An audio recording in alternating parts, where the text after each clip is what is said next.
All right, a long, long weekend, a long week we've had.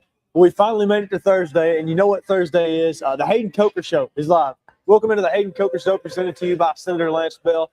Senator Lance Bell, the best man I know, the best man that he knows. Now, all right, a lot went on this past weekend, and we've got a lot to talk about. But I'm going to compress it tonight. We're gonna have a shorter show tonight, but I want you guys to know that it is for good reason, okay? Now, you can check my socials and all that for later and understand why we are cutting the show short. But anyways, let's dive into it, okay? Georgia is the SEC champion, like some of us thought would happen on Saturday. I don't think many of us thought that it would happen the way it did. All right, Alabama, they went into Mercedes-Benz, and they got blown out of the water. Georgia did everything that they could. That they made it a game where Alabama was forced to play catch-up.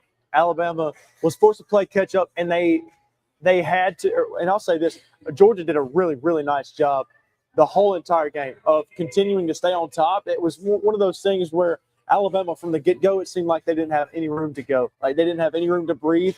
Georgia they nearly suffocated them. With the defense was phenomenal all night. Now, Ty Simpson and the rumors of there being an injury, an underlying injury, that's out there. Okay, that's out there. We don't know what that is. Herniated disc is what I believe I saw on the report. Now, that's all rumors. Okay, I cannot confirm that. I'm not Ty Simpson's masseuse. Deshaun Watson loves masseuses, but I don't know. I cannot confirm that. I cannot deny it either. So I don't know, man. I think that's an interesting talking point, though. If that is indeed what's happening with Ty Simpson, then I think the game against Oklahoma is going to be is under a massive microscope now. For one, it already is, but two, I think that microscope has enlarged just a little bit. So if that is indeed the case, man, the next Friday at 6:30, I believe it is, in Norman, Oklahoma, in the first round of the college football playoff, that is going to be a game that everybody is watching. Okay, is Austin Mack going to get the start? Is Ty Simpson too hurt to play so Austin Mack will get the start, or is it going to be Ty Simpson? Okay, we don't know that quite yet. Now, Keelan Russell, he could be one of those guys that comes into play, but we don't know that. We don't know anything right now because we aren't being informed. We've heard the rumor about the injury. That is it. We haven't heard anything else. So until Ty Simpson's trainer himself comes up to me and says, "Hey, you know what? Ty Simpson's not going to play." I'm not buying it. Now, maybe there's reports come out later on that he's not going to play. You get that then. But when it comes to rumors, I need somebody affiliated with Ty Simpson to come up to me directly and say, "Hey, guess what? Ty Simpson is not going to play in that game against Oklahoma." Now, moving on. Indiana shocked the world, man. Indiana went out there and they beat Ohio State. Now, there was not many people that thought this. I know a good buddy of mine at Chick-fil-A that works there, Paxton Walker. He knew this was going to happen. He was saying this was going to happen. He said all year, "I think Indiana's better than Ohio State." I genuinely think that. And I just dropped my pen, but congratulations to you, brother, because you went out there and you told it. You told it how it is. But the thing about that game was, and that was a great game. If you stay up to watch that one, or maybe you just like the SEC, maybe you don't watch other teams, maybe you're just an Alabama fan and you don't watch other teams at all. I don't know what to tell you other than you missed a hell of a football game because Indiana went out there and they did their thing. They got the win. It was a gritty win. And Kurt Cignetti looked all but pleased as soon as that final whistle was blown, saying that Indiana won the game. Indiana won that game 13-10. And I do not think that Kurt Cignetti, by any stretch of the imagination, was happy about it. Now, obviously, you win the Big Ten championship. You're going to be happy about that, especially in Kurt Cignetti's second year coaching. His second year coaching, it was what was one of the worst football programs in America before he took over. And it's his second year, and he goes out there and wins the Big Ten championship. I'm sorry, but Clark Lee coming in and doing that with Vanderbilt, say he wins the SEC in his second year, that is just like beyond any stretch of the imagination. That is exactly what this is. It is exactly comparable. It is very comparable. The two are very comparable, and I need you to look at that and just understand just how impressive it is for Kurt Cignetti to go out there and win this football game. Not only win the football game, not only just go undefeated, win the Big Ten championship game. Okay, Kurt Cignetti won the Big Ten championship game in his second year, and not enough people are talking about it. No, there's a lot of people talking about it, but not enough. That is one of the best coaches in the game right now, if not the best coach. I'm sorry, I said it. Kurt Cignetti is one of the best coaches in college football, and obviously that's apparent. But some people do not think that it is reasonable to say that he's a better coach than Ryan Day or Kirby Smart. I think it would be very reasonable to say that. And why is that so, you say? Nothing that Kirby Smart has done, but what Kurt Cignetti has done, okay? A lot of times you can go and look at coaches and you can fault them for the job they've done. You can't fault Kirby Smart for the job that he's done. You can't fault Ryan Day for the job that he's done. Guess what? Kurt Cignetti just went out there. He's done his thing. He's coached his ass off the whole year. For the last 2 years that he's been at Indiana, and he went out there and won the Big Ten championship with the Indiana Hoosiers. The Indiana Hoosiers, guys. God, that is just insane to me. I love it, man. I love it. Kurt Cignetti is one of the best coaches in the league. I don't care what anybody says. He's top 5. I do not care what Johnny down the road says. I just don't. It just don't. Texas Tech, they won the Big 12 championship game against BYU. BYU, not a bad team, not an HCS Power 12 team, not a college football playoff team. They just aren't. I don't care what anybody says. It's just not. That's not something that happens. Any quarterback that wears 47, I'm sorry, they're out of the conversation for me. All right, Per Bachmeier, he's a good quarterback. If you wear 47, you're out of the conversation. I don't care who you are. All right, I don't care if you're Julian Sayed. I don't care if you're Ty Simpson. I don't care if you're Fernando Mendoza. You can be the best quarterback in the nation. If you wear 47, I'm sorry, that is god-awful. That's just all I have to say about that. So quarterbacks who wear the number 47, if you're a quarterback and you wear a number over 19, I'm sorry. Respect is lost. Respect is gone. Why is that so, you say? It's not supposed to happen, okay? 20 years ago with Jared Lorenzen, yeah, sure. What? Fine, cool. Now, no. It's not supposed to happen. It shouldn't happen. Oh, God almighty, man. I'm on a roll tonight. I tell you what, I'm pissed off for greatness, someone would say. Pissed off for greatness. All right, now moving on. Duke won the ACC championship game. I've got the iPad here, and I've got a lot of information tonight. Not necessarily regarding Duke, okay? Duke won the ACC championship game, and they're not even power ranked in the top 25, not even in the top 30. Duke is a 5-loss ACC team, and they just won the ACC. I don't know. I know how it happened. I don't know why it happened. I know how it happened, but I don't know how it happened at the same time. But it's egregious. It's egregious, okay? This is a lack of scheduling. This is scheduling, ACC. This is on you, okay? This is on you. You suck. All right. So I've been trying to drink more water, and I think I'm doing a pretty good job. But man, I tell you what, that's a big water bottle. That's a big water bottle. I cannot finish one in one day. I've tried it. I'll take that back. I almost did yesterday. Regardless, see how high this is filled up. That is my hopes for Indiana in the college football playoff. That is my hope for Indiana in the college football playoff. And let me just tell you why. It's not just because they beat Ohio State in the Big Ten championship game. It has something to do with that, but it's not only that. If you've looked at Indiana for the whole year, if you've watched a little bit of their tape, you can understand how physical the football team is. Now, they are going to be down a defensive lineman because of he was injured. So he was reaching up to high-five the fans in Lucas Oil Stadium. And I don't know what happened. It was an injury. He's going to be out for the playoffs. It's a leg injury. I don't know the extent of the injury. I can just tell you that he's going to be out for the playoffs. Sucky blow to Indiana. But my hopes are that high because Indiana has put together what seems like not necessarily a Cinderella run because they're not ranked number 12 or 11 or 10. They're ranked number 1 in the freaking country, dude.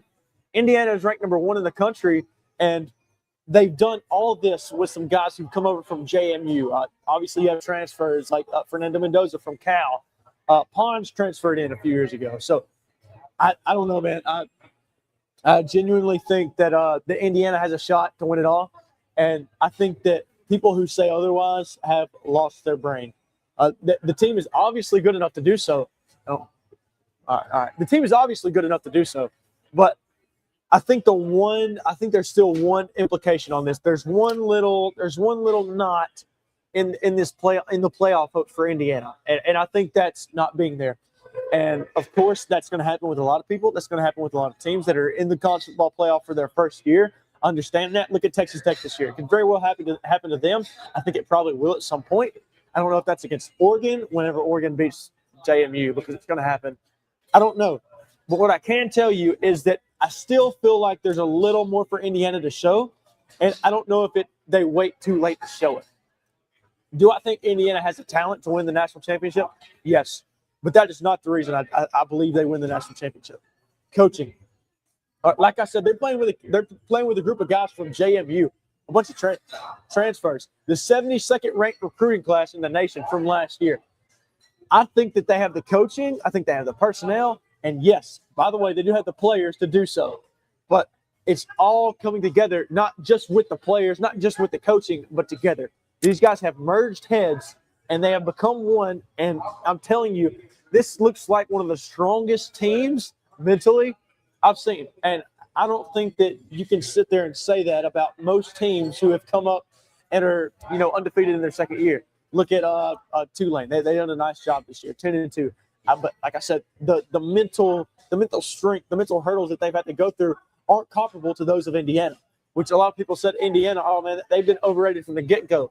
And since last year, which people are still going to say that, even though they just beat the number one team in the nation in Ohio State.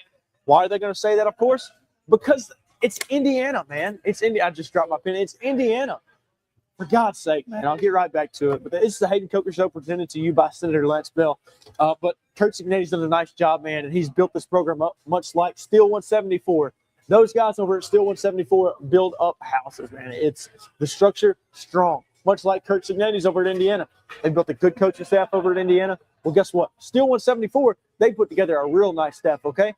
These guys don't just go down to the hardware store and, come back, and they don't forget stuff, all right? These guys put it all together. They know exactly what they're doing, and it's not built out of gingerbread. They know exactly what they're doing when it comes to building houses. You can go to Steel 174 on Facebook, Steel 174, STEELE 174. They are still strong, still reliable, Steel 174. All right, now moving on. We've talked about Kurt Cignetti and everything, and a lot of it is my built-up anger because people still don't believe in this Indiana team, and it's like how can you sit there and not believe in a team that just, for one, went undefeated, beat the number one team in the country, and has another top 10 team in the year, or has another top 10 win on the year? Makes zero sense to me. By the way, Illinois, they were a top 25 team at one point, and they blew the doors off of Illinois. I still think Illinois is a decent football team, obviously not top 10 or anything like they were at the beginning of the year, or close at the beginning of the year anyways. And that Buffalo Wild Wings sweet tea is amazing, man. Just amazing. All right, so I want to wait to get into what I was going to get into. I'll wait a little bit later. Here it is, 8:14 on a wonderful, wonderful Thursday night. Boom. The college football playoff bracket is here. James Madison, Oregon. Those two teams are going to play in the first round. Obviously, Oregon. And this is a flaw within the system. This is a major flaw within the system. But I think that Oregon's going to win this game. I don't think it'll be close. Tulane. Tulane's going to be playing Ole Miss in the first round. Ole Miss, I think they win that game. Don't think it's close. Now, then you have the close games of the first round of the playoffs. Let's take a look at it real quick. All right, so obviously we're not talking about Tulane, Ole Miss, JMU, Oregon, Alabama, Oklahoma. All right, so this is going to be a close game. I think this will be a fun game. Now, I'm not predicting tonight. That's not what I'm doing. This will be saved for later, saved for next week. We're going to have a bracket, a graphic for you guys, all prettied up so you guys can see it on the screen, so you don't have to listen to me and my voice tell you what's happening. But I'm still going to do it anyways. Anyways, now, what's happening with this round of the playoff? Oklahoma and Alabama have already played once this year. Oklahoma won that game. Alabama outplayed Oklahoma in nearly every facet of the game except for the final score. And that is what's so crazy to me is that Alabama beat Oklahoma in every facet. It's insane. Alabama won that game in everywhere but the box score, and it just, for a bunch of Alabama fans out there, for a football knower, for a football watcher, it's what just happened. You know, Alabama outgained Oklahoma ×2, and they still lost the game. That's what's insane to me. They still lost the game. In Oklahoma, everybody can say what they want to about Oklahoma. Oh, John Mateer wasn't what they thought.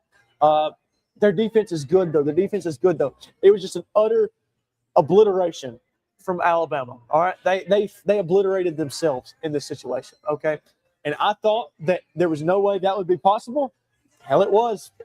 I don't know exactly how else to tell you. It was. I think that Alabama. I'm going to say my prediction for next week. Get clickbaited, man. Get clickbaited. But now I'm going to save that for next week. But Miami, Texas A&M. Miami, Texas A&M is going to be a fun one. College Station. All right. Texas A&M just lost their defensive coordinator to Kentucky. All right. So what's going to happen in this game? I'm not going to break down my prediction. What I do think is going to happen, though, is Miami's going to go in. I think it'll be a little – I'm going to say this. I'll leave my prediction for next week. It's going to be a little too loud for them. Just a tad too loud for them. All right? Leave my prediction for next week. Now, say what happens. Say Oregon and Texas Tech facing the second round. Alabama, Indiana, Ohio State, and Texas A&M. Ohio State, Texas A&M, Georgia, Ole Miss. If that is what's going to happen, all right, fine. That's exactly what I think is going to happen. I've just spoiled some picks. Don't care. I'll bring it back to you next week. Some people aren't going to know that. All right. I'll bring it back to you next week. Some people are going to say, oh, man, why didn't you say this earlier? Some people are going to be mad at it. Well, guess what? I said it this week, too. That's fine. That's fine. Head coaching changes, man. Before we go into head coaching changes, I need to mention something real quick. This is very near and dear to my heart. So then this year, Buffalo Wild Wings in Pill City is helping a local child have a great Christmas. Please join us with donations to help bring Christmas joy to this little girl during the holiday season. Everything is appreciated and nothing is too small. When you donate, please sign an ornament to go on our giving tree with your name and number for a chance to win a $25 gift card and a Buffalo gift card or a Buffalo gift basket. Thank you. Merry Christmas. All right. Age of this little girl, 7 years old. The clothing size is 6 and 7.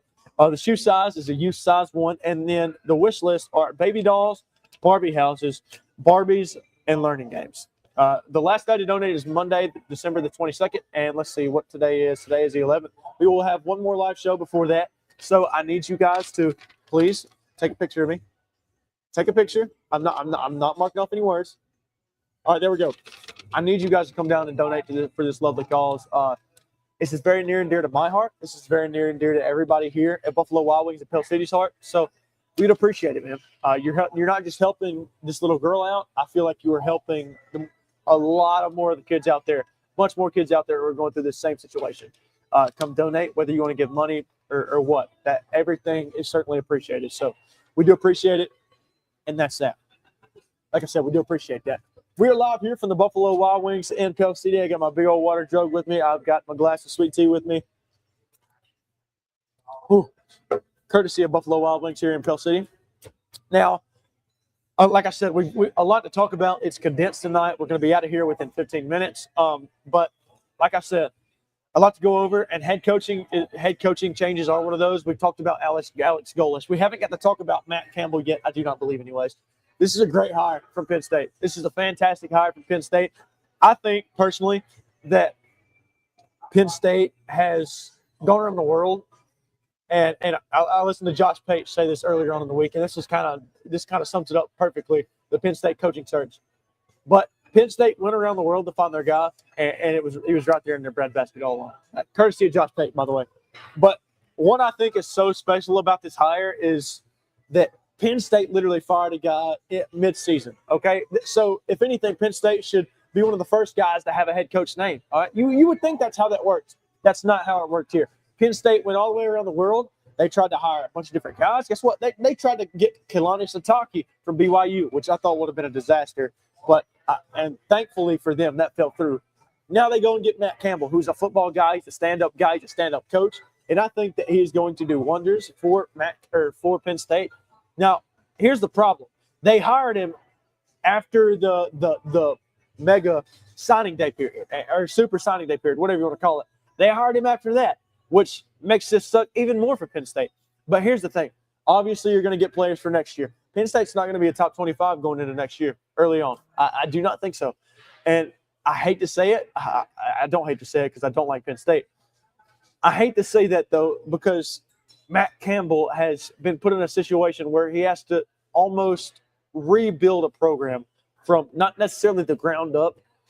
Maybe he has his quarterback. Maybe Grunkenmeyer doesn't enter the portal, but he has his quarterback if he will stay. He's going to have some of the better guys on that Penn State team back, I think, as long as they don't enter the portal. But guys like Aller, I want to say he's out of eligibility. I think he's done. So, yeah, like I said, it sucks for Campbell because now I feel like he's put in a really bad situation. But at the same time, it's Penn State put him in this situation. Penn State could have easily hired him within that first little cycle of, when all the head coaches were being hired in the first place. That wait till the week after, because then everybody, that whole week span, everybody was saying, hey, who the heck is Penn State hiring? From the Iron Bowl to the Big Ten championship game to the game to the SEC championship game, that span, everybody was wondering who Penn State was going to hire because everybody was taken. They tried to get Sataki. That fell through. Like I said, thankfully for them. Then they go get Matt Campbell. Finally, about time, you have to make a decision at some point. And if you're the AD for Penn State, what are you doing? What are you doing? It's just not good. It's not a good look for the university. Michigan. Let's move on from Penn State. Michigan has fired Sharon Moore with cause. Obviously, everybody knows the what has happened with Sharon Moore. He has been arrested for assault and was fired for having an inappropriate relationship with a young staffer. And you hate to see it. He had a family with children. You hate to see that. A beautiful family that is, too. And Sharon Moore just threw it all away for a young girl that was working for the Michigan Wolverines, the Michigan Wolverines football team. I hate to see it, man. I absolutely hate to see it. But I saw a post earlier today that was like, this said, don't hire young, attractive women for certain roles like this. It's like, dude, have self-control. Have self-control, man. Really? Don't put the blame on anybody else. Have self-control in the first place. It shouldn't be about looks. It shouldn't be about the charisma somebody has, okay? My gosh. The fact that we're even having to say this is just laughable to me. Absolutely laughable. Anyways, that's that. All right. But all the head coaching searches, the head coaching changes, John Summerall to Florida. Wonderful job by John Summerall at Florida. At Tulane. One thing I thought was interesting though was the in-game interview that ESPN did with John Summerall while he was playing their conference championship game, the American Athletic Conference Championship game. Just like what? I don't know. I thought it was interesting. I don't mind that kind of stuff because the same thing goes for Major League Baseball players and their in-game interviews. Okay, that's the same thing. I don't mind it, but at the same time, if you're a coach, I don't really know. I don't know about that. It's cool. It's fine. I don't know. I would much rather a coach be interviewed than a player. Now, obviously, baseball and football are two different aesthetics. So, I don't know. That's up to them. But for me, I don't necessarily. I don't know. I don't really enjoy that. I don't like it for not necessarily for the entertainment's there. It's more so the on the field, the off camera stuff. But I don't know. Who am I? Bob Chesney to UCLA. Phenomenal hire. I think that Bob Chesney is going to knock it out of the park at UCLA. I think he'll have the program back in a few years, and then he'll get hired somewhere else. So that's how I think that's going to happen. Lane Kiffin, we talked about that. That's a wonderful hire for LSU, and I think that Lane Kiffin is going to do a phenomenal job, me personally. Michigan, who those guys are going to hire? I've heard John Gruden. Are they going to stick with Biff Poggi, who is currently the interim head coach? Are they going to stick with him? I don't know. I don't know what's going to happen there. Jed Fish, maybe. Don't know. Eli Drinkwitz, no. Missouri just signed into a contract extension. So Michigan is very limited on who they're going to hire. And all I'm saying is they got to figure that crap out, man. They have got to figure that crap out. All right. Alex Golesh at Auburn, I think is one of the best hires of the off season of the time period of the coaching search period, whatever you want to call it. I think it's the best hire out there. I think it's the best they could have done. But I don't know, man. I think they did a phenomenal job. And some of these coaches are going to go out there and they're going to build up a program much like the guy at Steel 174. That's Daniel Dawson and Bobby Welch over at Steel 174 here in Steel, Alabama. They can build your house with. And guys, I'm telling you, they can do it quickly. They can do it efficiently. a whole crew of guys over there. Freeze, I know it's one of them. Scott Cross, I know it's one of them. I don't personally know all of them, but just a few names I do know. Go to Steel174 on Facebook. That's Steel174 on Facebook. Those guys can get you figured out. I promise you, you will not be disappointed if you get them to build your house. Okay, Steel174 on Facebook. STEELE 174. All right, guys. That's about done it for tonight, man. That's about done it for tonight. Like I said, we've got some stuff going on, not necessarily behind the scenes, maybe a little bit behind the scenes that we're talking about. Some stuff with we're doing some stuff. All right. You can check out my Facebook, check out my Instagram. I'll have everything there. Okay. It does not belong to me, but we've got some content coming your way, and I hope you guys enjoy it. This is the Hayden Coker Show presented to you by Senator Lance Bell. Senator Lance Bell, the best man I know, the best man that he knows. It's been the Hayden Coker Show, guys. Be good, man. Don't go to jail, please. I need your viewership, man. Be good. Don't get in any trouble. And I will see you guys next week. Not the same time right now. We're still trying to work on that due to some things that are behind the scenes that I was just referring to. But we're going to get it figured out. And I hope to see you guys next week. Y'all have a good one. From Hayden Coker with love.